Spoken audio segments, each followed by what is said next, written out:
স্বপ্ন দেখতে আমরা কে না ভালোবাসি।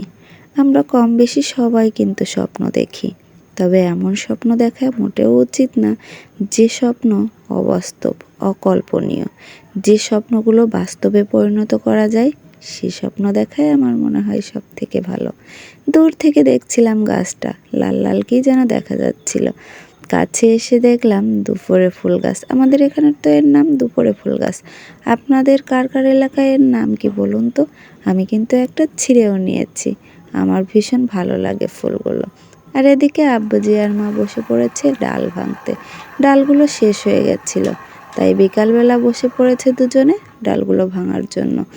আর আমি ভাবলাম যে মা আব্বুজি যেহেতু কষ্ট করে ডালটা ভাঙছে, তাহলে ডাল ভাঙা শেষ হয়ে যাক, রান্নাটা আমিই করব।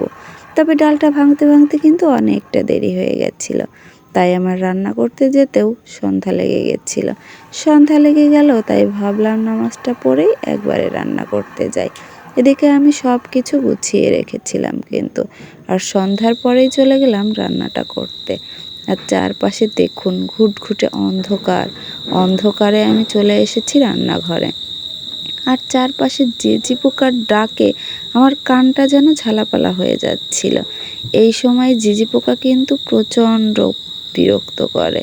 ঝিঁঝি পোকার ডাক কিন্তু সব সময় ভালো লাগে না, কিছু কিছু সময় ভালো লাগলেও কিছু কিছু সময় ভীষণ বিরক্ত লাগে।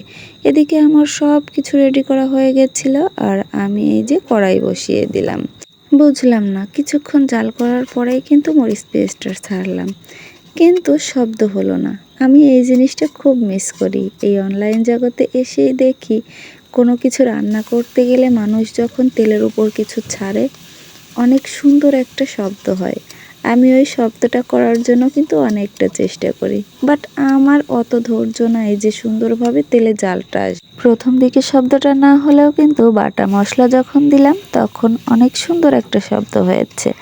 আর এদিকে মশলাগুলো ভুনা হয়ে গেছিল, আর তাই আমি গোশগুলোও দিয়ে দিলাম।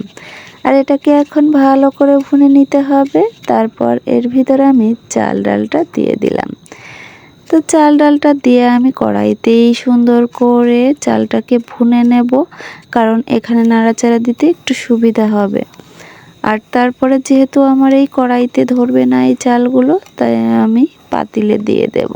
কড়াইতে চালগুলো আমার ভালো করে ভুনা হয়ে গেছে, আর এখন এই যে পাতিলে দিয়ে দিলাম, আর পানিটাও দিয়ে দিচ্ছি। তো অনেকটা রাত হয়ে গেছে, ছেলেরা অনেক তাড়া দিচ্ছিল।